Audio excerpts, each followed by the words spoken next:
Everybody, welcome back to another episode of the FSi DFS Xfinity Series Pick Show.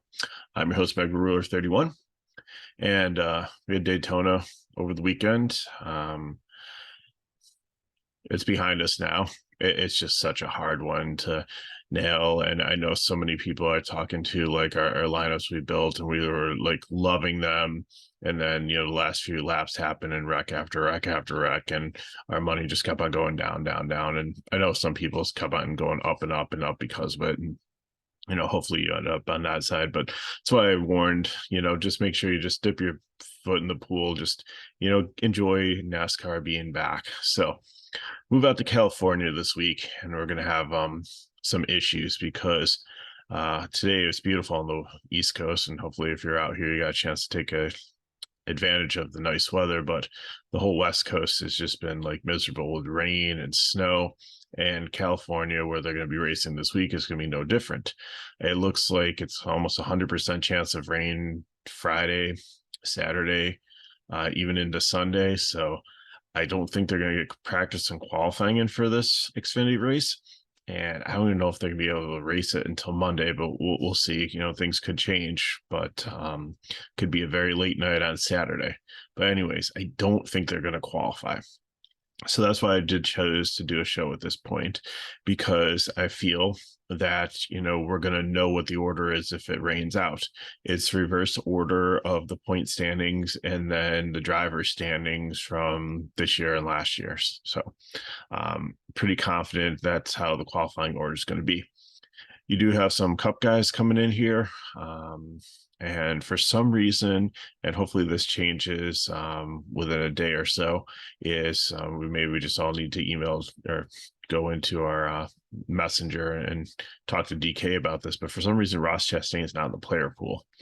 I couldn't find him. He is on the entry list, and I just don't understand that. So maybe that will be changed. I'm recording this around 11 o'clock Eastern time, Thursday night. So maybe things will change for tomorrow. Speaking of, or Saturday when the race is. So speaking of tomorrow, just a little side note here for FSI. Check our Twitter page and our website. Spring training baseball starts. There's actually a slate up on Friday.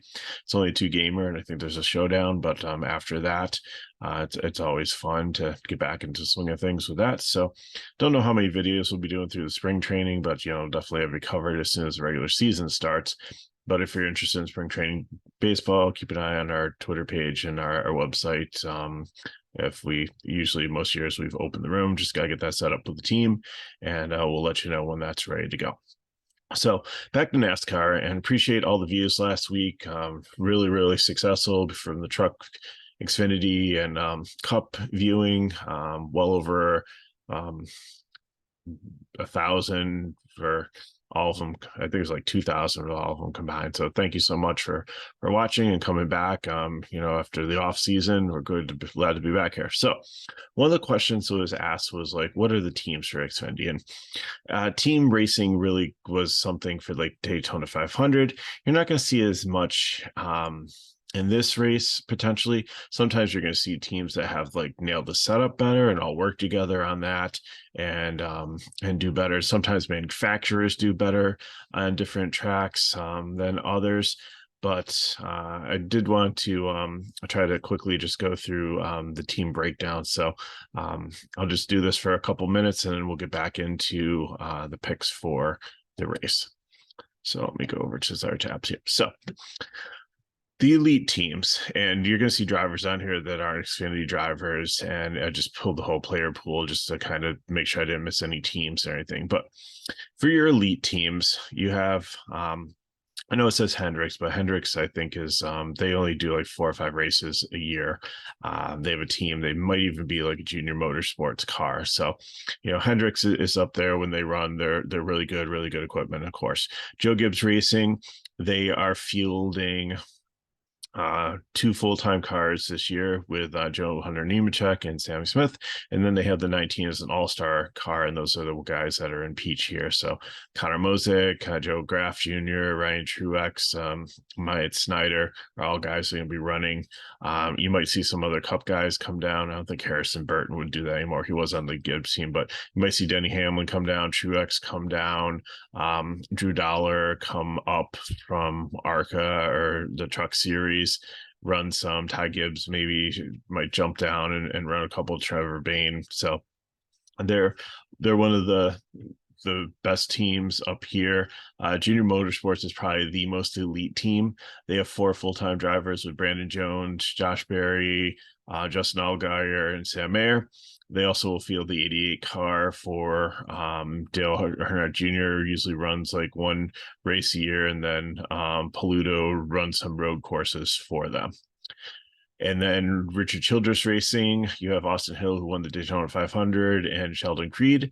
And then sometimes they field a 3-car. Ty Dillon potentially could run a couple races in it. Austin Dillon, too, maybe even see I know Kyle Busch is coming down and running some races this year in Xfinity also. I forget which one he's going to be in, but anyways, so your top tier cars are Gibbs, Junior Motorsports, and Ray Childress. The next tier down would be Big Machine Racing, which has really made a name for himself the last couple of years. It was Jay Buford, and he was pretty competitive. And then they kind of made an all-star car for the 48 last year, and all kinds of like Ricky Stenhouse, Nick Sanchez came up from ARCA. A lot of different Cup guys came and ran in it, and then they decided we're going to go with 1 driver full time. So that's Parker Kligerman this year. He's looks to have a decent season, and then Jay Buford ran the 5 in Daytona, and they're going to field the 5 some other time. So they're a pretty decent team. Colleague could probably be up in the A range. They're probably the top of this B group. But I just feel that they used to be really strong like before COVID, and then they moved up into the Cup Series. And they seem like they kind of spread themselves a little bit too thin, trying to run into 2 series simultaneously. And I think it kind of maybe hurt their program a little bit. And right now they have Daniel Hemrick and Chandler Smith as full-time drivers, and they're going to run the 10 as an all-star team. So Allmendinger, Austin Dillon's actually running in this race in here, which is, I thought he'd be in a Childress car, but he's still a Chevy.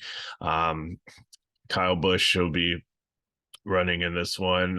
So it almost looks like they have like an alliance with Childress. So maybe that's going to help the program.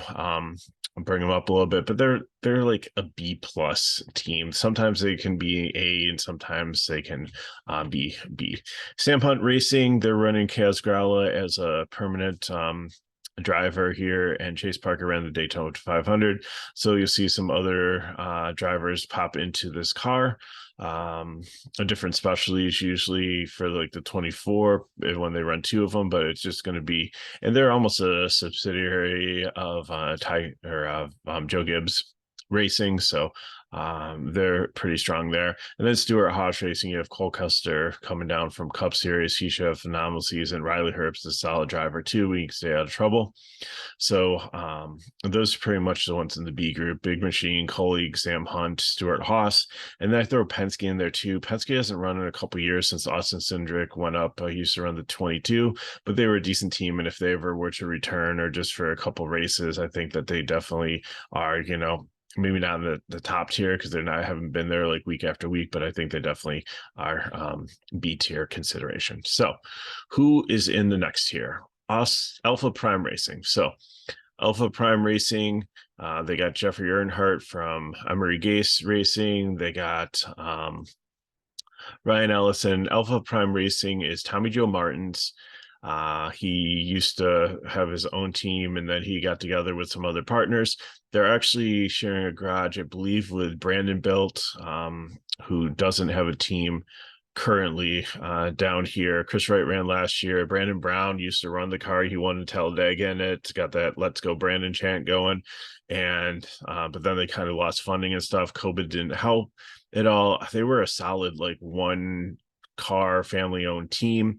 Hope they get some sponsorship and get back out there, but they're actually, trying to share garage and resources with Alpha Prime, and A&M Racing is also working with them too. And that's Tim Self, who had like some small teams in Austin, Wayne Self, who was in the truck series, and they actually have a pretty decent team that they started in the truck series. They're expanding up to Xfinity with this one car. So these three teams are kind of working together. They're three separate teams. And like I said, Brandon Bill doesn't really have a driver currently or sponsorship.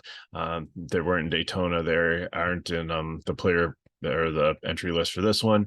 A&M Brett Moffitt's running full-time. Ellis and Jeffrey Earnhardt are running full-time for Alpha Prime, but you're just going to see a 45 car for Alpha Prime also run some other drivers. A lot of foreign guys. That's like part of the partnership with Tommy Joe Martin, and trying to bring some different guys from Europe and like different types of racing into here. A lot of good road course drivers. It's kind of like specialized for that. DGM would be the next one here. Josh Williams, the full-time driver. They're going to throw the 91 out there. Ross Chastain has it this week. Blicky had it. You're also going to see probably some other guys. It's not a great car. I think the 92 will be the most reliable out of it and get like all the A parts. And I think, if you see the 91 out there, it's going to be okay, but I don't think it's going to be as good as the 92. At times, Hattori had a really good program. They're only in the truck series now, but if they ever came back, I think they'd fall into C level. Jordan Anderson Racing, under the C level now. I think they're shooting for the B level. It was a single car owner. He owned a truck and a car, and he tried to drive both and just wasn't working out. But now that he's actually, I'm sure we'll see Jordan Anderson in some races. But when Jordan Anderson tries to race and for his own team, it's just disastrous, just because I think he spreads himself too thin with all the things he has to do as an owner and try to be a driver and prepare. It just doesn't work out. But when he puts other people in it, it hasn't been bad. So Jeb Burton, he got from our Motorsports, and Parker Redcliffe is going to be the full-time drivers. The 31 was the car that they had. They had the 32 also, but they bought the 27 number from our Motorsports when Jeb Burton came over. So those are the ones they're going to field. And I think they're going to field potentially a third one too. Let's see in my notes. Former 32 car. No, well, they're at least going to have those two cars out there, and maybe you'll see a third one pop up also. So our Motorsports is pretty much just contracted from 3 teams to 1. They want to try to field the 23 also, so we might see that out there. David Starr raced for Daytona, but I think they were a single car team. They expanded to a 3-car team and had some really good drivers. But then they had like Brett Moffitt, they had Anthony Alfredo, and then they had Jeb Burton. But they just had a lot of breakdowns, a lot of mechanical issues. So I think that they're kind of going back to square one, starting over. Let's do like one full-time car and like maybe a part-time car and try to build this thing back up. And if they do it right, I think they could be formidable again. If not, they're going to fall down to the D range. And then you have Ryan Sieg Racing, who could also maybe move up into the B range. It's a pretty decent team, but and Ryan Sieg should actually be green here because he runs races like full time here, but his brother switches between like the 38 to 28. Sometimes they feel like another car, so sometimes you'll see up to 4 Ryan Sieg cars, but they're pretty solid and do a good job. The drivers are at least average, so they're not like horrible guys that are going to not be able to stay on the lead lap. The tech is good, the equipment's decent, so I think they're formidable, like pretty average team. Now we start to move down into the dumpster territory. So BJ McLeod Racing, Anthony Alfredo and Garrett Smithley are going to run full time. BJ McLeod sometimes have 4 or 5 cars out there, so I think maybe he's flirting with the C level. We'll have to see how this turns out with the 2 full-time drivers, and I'm sure he'll run some other cars to check my note on yeah, another R driver moving on. Anthony Alfredo, like I said in the last video, he just went from Cup and then just moved on down to back to Xfinity, and he ended up with R Motorsports. Now he's down to BJ McLeod, so his career has just kind of declined. But I think this is a good bounce back spot for him. And Smithley is he's started in Cup during COVID when they're trying to fill in the fields and with a lesser team, but I think he's a solid driver also. Now, the thing with the BJ McLeod cars is they own like Fords and they own Chevys. And sometimes when you see the BJ McLeod cars, like we've seen Harvick come down and Ryan Preece and some other guys drive, if they feel like another car this year, then sometimes we don't believe that this is actually a BJ McLeod car. We think it's sometimes a Stuart Haas car that's painted like a BJ McLeod car with the BJ McLeod name on it. And it seems like Stuart Haas has like the backing in it, because usually when these Cup guys come down and they're running in a BJ McLeod car, then no Cup driver is going to pick up a ride there. But it does two things. I think they get the tech support and stuff from like Stuart Haas and from the Cup team, maybe even their pit crew. But it brings a name recognition to BJ McLeod Racing, but it also gives these Cup drivers a chance to get in a ride and do some practice and stuff on some tracks where maybe they're not going to have as much practice, or they want to, or it's a newer track or a track they really enjoy, just like something like that. The CHK Racing was formerly Mike Harmon Racing.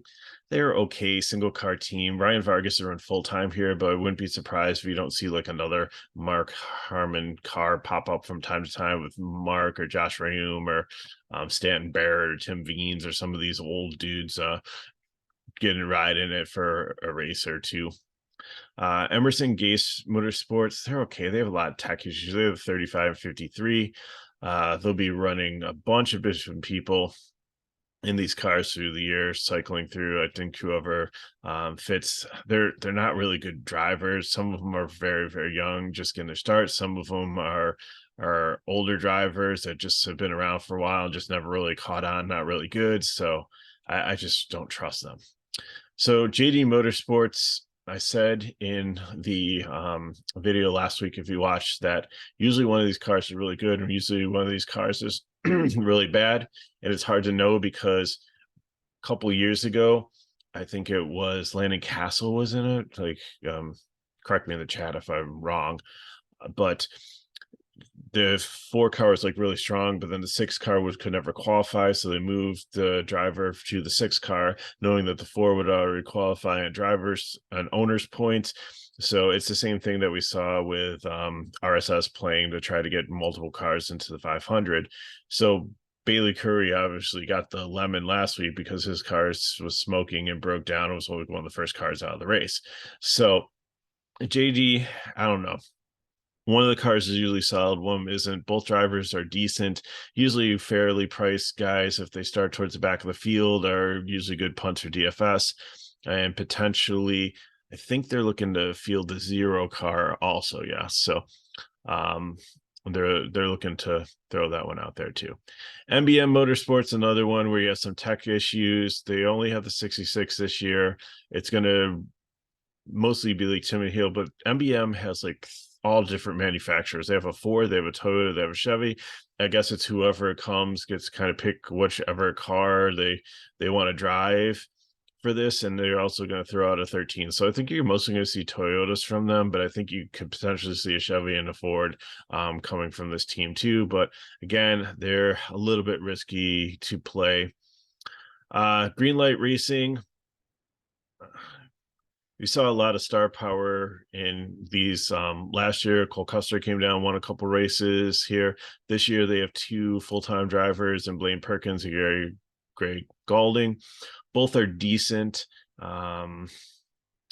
So I think that they will potentially maybe see a 3rd car from them, but out of like these D teams, I think that they are probably the one that I would trust the most. I didn't trust it last year because you had Joe Graff Jr. in the 7 or 8 or one of them, right? You switch back and forth, but he was just too volatile just as a driver and just got into wrecks all the time, was way too aggressive and just took too many chances. But I think these two guys and this equipment could be very successful and they could be good value plays for DFS. And then finally, ACG movers. I don't know if they're going to field a team. AP regime. I'm not sure if they're going to field a team. Bassett Racing comes out every so often. They don't even qualify usually. Not great. Jesse Inua. He is up and coming. He's got backing from Emmett Smith on this one.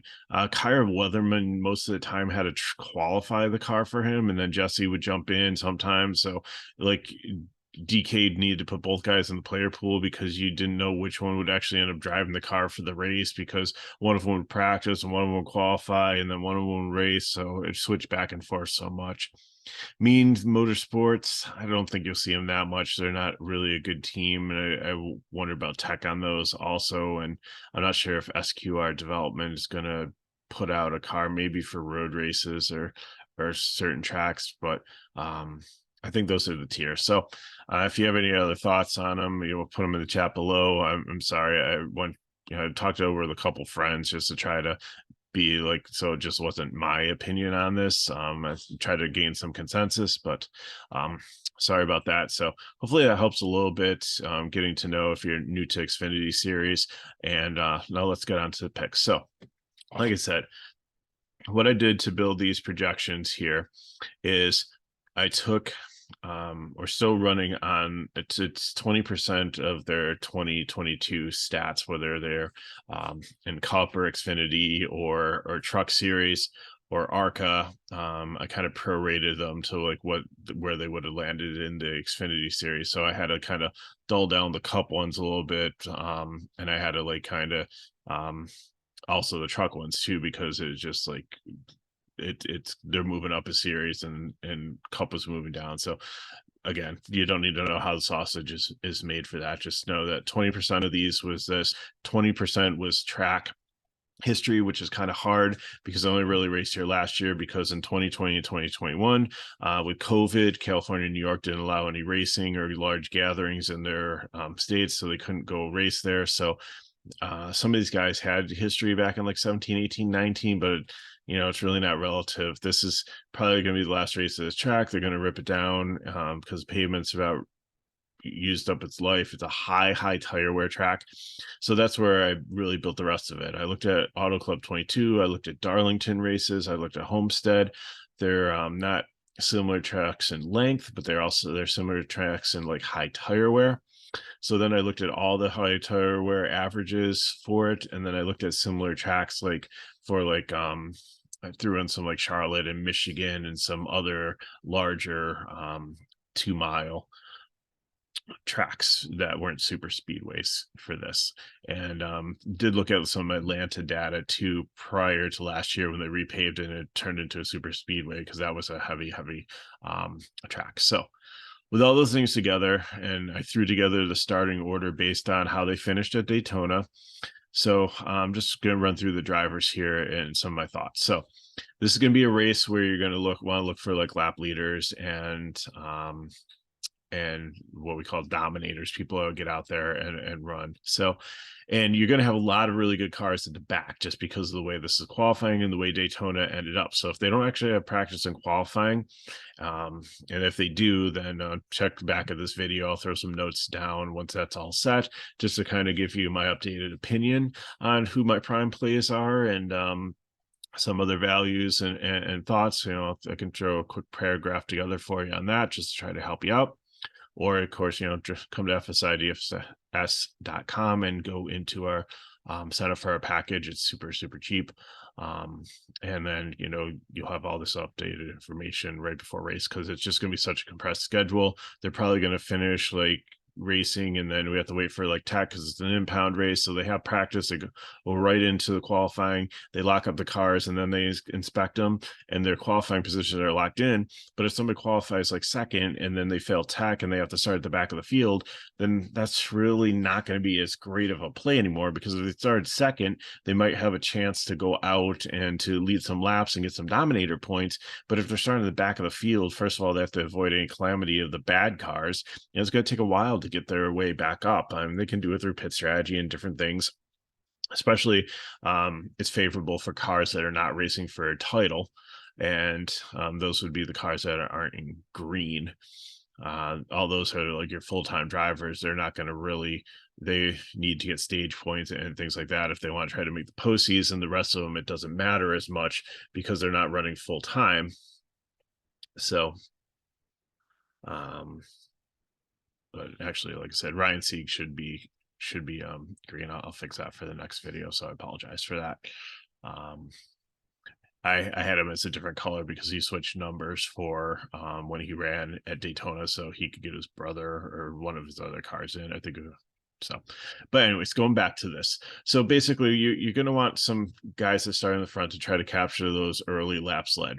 Then you want to see like, okay, who could take over, eventually work their way up, and then who from the back. So sometimes it's like 2 to 3 phases of lap leaders. You're going to have multiple cars potentially, lead laps, chunks of laps in this race.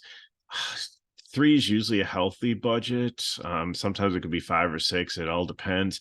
I don't think it's going to be a huge calamity race. And again, tire wear, but who's going to win this race probably is somebody that doesn't take tires, stays out there, saves a pair for the end of the race, because they said that you could easily make it up from, like being in the 30s, like in like 10 laps, you could like be out there leading the things, because tires make that much of a difference. So anybody that blows a tire, cuts down a tire, is really in trouble. If they have to, or spins out, have to change their tires early, because that puts you at a disadvantage. You're just going to be running this race at the end of the race on old tires or scuffed tires. Maybe they find like the best tires that they took off your car and put them back on, or maybe it's like the ones that you qualified in, if they're still allowed to use those. So with the weather, I don't know, that could change the game. Maybe they give them a whole other set or so, but the fall off is just huge here. So it's all about tire wear and pit strategy and things like that. So let's look at the top here. Austin Hill, I think he's definitely a cash play, and so is Justin Allgaier, because in Austin Hill, I think he had a wreck last year. So if we take that out and eliminate that, see how much it changes. Let's put 5. It's not changing his overall DK score, but it should. So I think that having those just having this one in here kind of like weighed him down a little bit. I think he definitely is a cash play out here. I'm not going to list him as a prime play, because we'll have to see, but I think here Allgaier probably get out and lead early. John Hunter Nemechek is another candidate for that, but he was okay in the truck on high tire wear tracks, but it just like had some bad luck too. So I could see him potentially going the wrong direction. Riley Herbst, same thing. He finished really good at Daytona. That's why he's up here, but I don't know if necessarily he's got the greatest average finish in numbers for high tire wear tracks. Chandler Smith was in the truck race like last year, like always said, he's like boom or bust. So could he do well? Yes. Like look at his numbers. Like he ranks number 2 for like all the tire wear tracks and everything from Truck Series last year in the limited time he ran in Xfinity. So those numbers look great, but his DNF rate was horrible. That's the only thing that really hesitates me from making him a cash play. You have the 2 Jordan Anderson cars up here next. I don't really think that they're going to stay up here. They're more like high teens, right about the 20s. They're starting too far forward, so they're GPPs for me. Jeb Burton, same, and Parker Redcliffe. Joe Graff Jr., I'm always going to put him as a fade. If he starts lower down, he's going to be a GPP again. He's just way too reckless. He's in a Joe Gibbs car now, which is so much better for him. But like, I still don't know. I mean, he did good at Daytona, so better than I expected. So maybe there's some hope, but I still need to see some stuff before I put some money on. Cole Custer is where I'm going to start things here, and he's going to be my first prime play. And the reason being is just because he won the race last year. He ran really, really well here. He dropped down to Xfinity, and I believe he ran like for Greenlight Racing. Got a really good car here with Stuart Haas program, and just his numbers have been phenomenal at tire wear tracks and this track in general and stuff. So I definitely think that, he's starting here in ninth, could definitely win this race. I'll definitely bet him to win the race. So he's going to be a prime play for me here. Brandon Jones, he and Chandler Smith are pretty much the same. He moves on to junior motorsports now. He's just moved so many teams. And again, he's just so boom or bust. So looking at his numbers, like 7th overall in, the composite speed score. So if starting 10th, it does mean he should move up a little bit. Well, I have finishing projection. I have him at 8th. So GPP. Ryan Sieg, been hit or miss, about 14th average. I have him finishing 14th, so GPP there. Josh Williams, great at the super speedway. I don't think he's going to be really good here. Look at his numbers, are all in the 20s from tire wear tracks and similar tracks, so I think he falls way down. I have him as GPP, but I think it should be a fade, probably starting this far forward. And if this is the actual starting, I think that's definitely for him. Could end up with negative DK points like he has there. Jeremy Clements, like I said, really like the team, really like the program. Think he's starting a little bit too far forward. I love playing Jeremy Clements when he's about 7K, which he is, but when he starts more in the 20s. So in GPP. Josh Berry is probably going to be good. He's done good at Atlanta and tire wear tracks. I have 9th overall for composite. I have him finishing 3rd just based on everything. So definitely some place differential there. It's gonna be hard to get multiple 10K guys in here. So I'd probably rather take like Hill or Allgaier up there, but to lead early. But if you don't trust Cole Custer, or if you can get 3 of them in between Barry Custer and like Austin Hill, who's a little bit cheaper there, you're saving like 1,000 off of Allgaier. If you want to start if those are your 3 dominators that you want, I have no problem with that.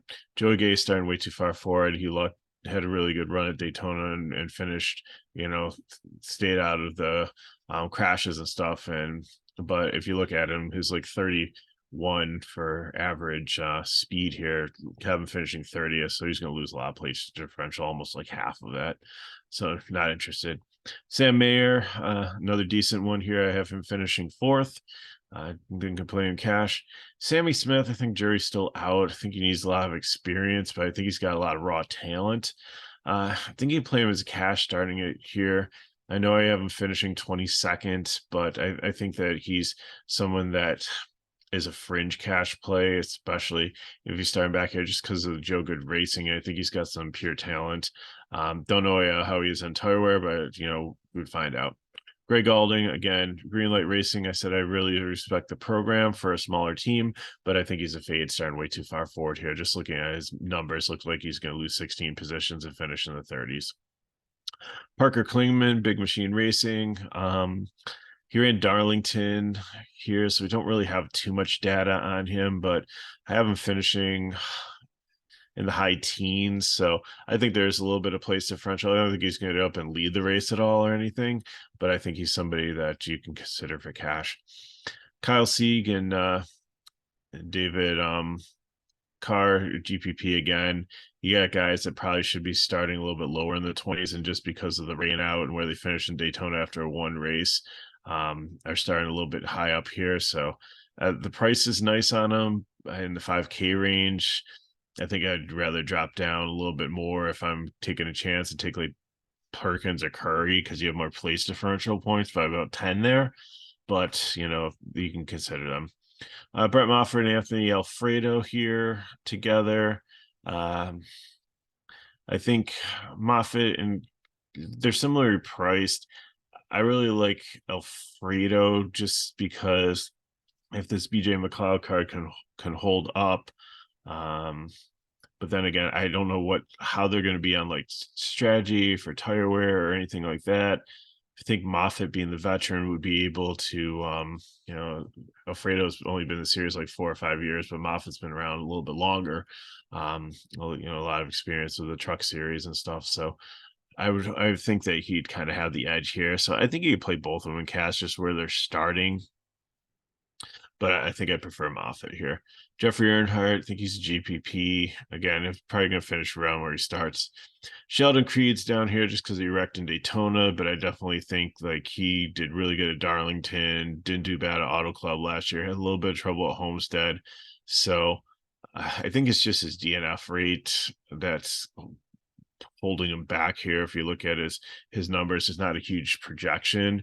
But I think if you take that DNF rate and everything out, I think he's in a good car. And I think he can definitely move up into the top 15 here. CJ McLaughlin, I think he's a fade for me here. I think he's going to finish dead last of the cars that do make it into the field. Kaz Grau, GPP, good car, decent starting position, good driver, just not really great on tire wear tracks. More of a road course guy.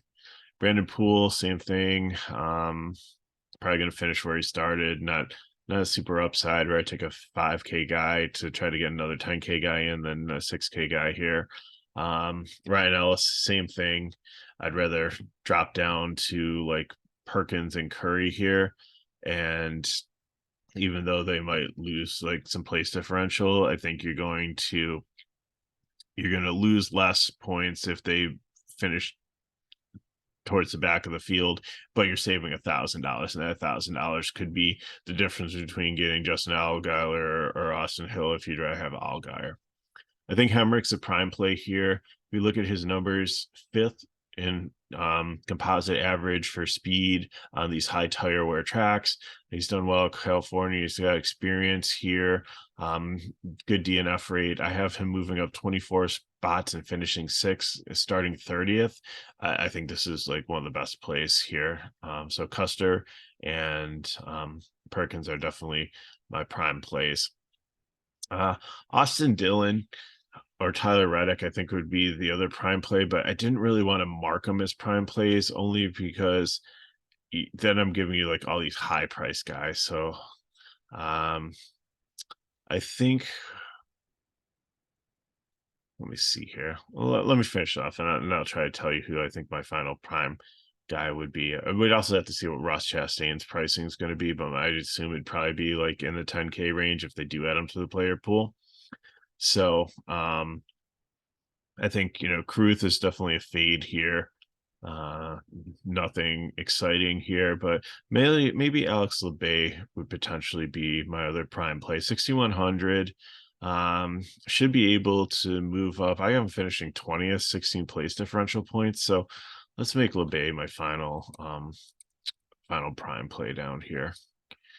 And like I said, Reddick and Dillon are good, but like I like Dillon in the Cully car and Tyler Reddick in the Sam Hunt car, even though they're second cars, or like at least the Cully car is an all-star car. And they should be decent, but I just don't understand why Ross Chastain is in a DGM car. You'd think that there'd be so many other options that he could run in, but again, maybe it has some tech backing from his cup team and stuff, and that would just make a huge difference there. So we'll have to see if Ross Chastain gets into the field. If not, obviously he's a fake, so you can't play him, but he could be definitely a factor in the race. And then Smithley and Vargas, I don't think would be able to get into the race. And if Jesse Anua ends up like as a late entry, I don't think he's got enough points to get in either. So if Ross Chastain is not in this race, and Smithley would be the next one in, not super bad here. I think that he could move up into the 20s. So I think he'd definitely be a cash play, but he's a fade now. Ryan Vargas, again, I think if he does end up getting in, and if they do have qualifying, then I think both Smithley and Vargas, if they do start towards the back, could be cash plays, because I think you're going to see like Kruth and McLaughlin and a couple of these other cars be worse and finish down. So there'd be some slight place differential, and they're definitely going to have some floor. And keep in mind, in Xfinity races, NASCAR for DK, they always put it on a 40 point or a 40 car, whether there's 40 cars or not, is a 40 car scoring system. So anytime they're less than 40s, like that 38 car starts with an automatic floor of 2. So I mean, there's at least 2 points there, and they can only go up from there. They can't lose any points with negative place differential for a 38 starting car. So again, this all could be speculation, because maybe the sun comes down in California and they do have practice and they do have qualifying. And again, like I said, that's the reason to sign up for our NASCAR package, because we'll go update on those things. But I said I'll try is to reward you for watching these videos and supporting us by doing that. Then I'll try to get like a short paragraph in the comments below, just giving you kind of an update sometime Saturday afternoon before the race starts, giving me my thoughts if they do get practice and qualifying. But if they don't, then I think this should be very close to how they start. So as you see, you got a lot of chalk towards the back, but I guess Cole Custer is the one I really like here. I think, you want to pick whoever you think is going to lead early up there. I think Cole Custer will get up there pretty quickly, at least by stage 2, and lead the race. But then some of these cup guys from the back could be up there towards the end of the race, because they can short pit, save tires, take some, because they're not racing for points. They don't have to race for stage points. They can get on some interesting pit strategies and stuff, which I don't know why you'd want to stay out. I think the key would be like to stay out as long as you possibly could for and then grab the track position and putting those new tires on as late as you possibly could in the race. So hopefully the weather clears up. Hopefully we get both races in, and it's a good show. So we'll see. So I'll be back with a cup video probably on a Saturday night for you. So I appreciate everybody watching. So if these videos help you, then please, give us a like, subscribe to our channel. We are over 4K. That's so awesome. I want to hit 5K next. So thank you, thank you, thank you. We'll keep on making these videos if you keep on, subscribing to our channel and watching them and supporting us. That's good. Again, if you have questions and stuff, like the viewer that put in the question about like the teams, throw something in there, and we'll see what we can do to try to help answer that. So either I'll answer in the chat or I'll make it a topic in the videos coming up. Sorry, this one went a little bit long, but it's just starting to get back into it, and I wanted to really try to break down some things. But you can always watch these videos on like 2x. My voice will sound like I'm sucked up helium, but at least it'll move along a little bit faster, so you don't have to spend like 45 minutes watching. You could probably watch it in like 22, 23 minutes or something like that. So again, I'm Mega Ruler 31. You can hit me up on Twitter at Mega Ruler 31. Check out FSi DFS. Like I said, spring training baseball will be there. We've got all kinds of different things for you, very reasonably priced. So it's free just to get into our Discord, and there's a lot of free rooms like EL and some EuroLeague basketball I do for free, like spring training would be for free, different things like that. So come join our community. There's lots of great, cool things there that you don't have to pay for. And then our premium stuff is pretty cool also. So thanks again for watching. I'm Mega Ruler 31. Good luck in your contest. Check back before the race to see if anything changed. And hopefully, please, please, please, let's be able to get these races in. Take care.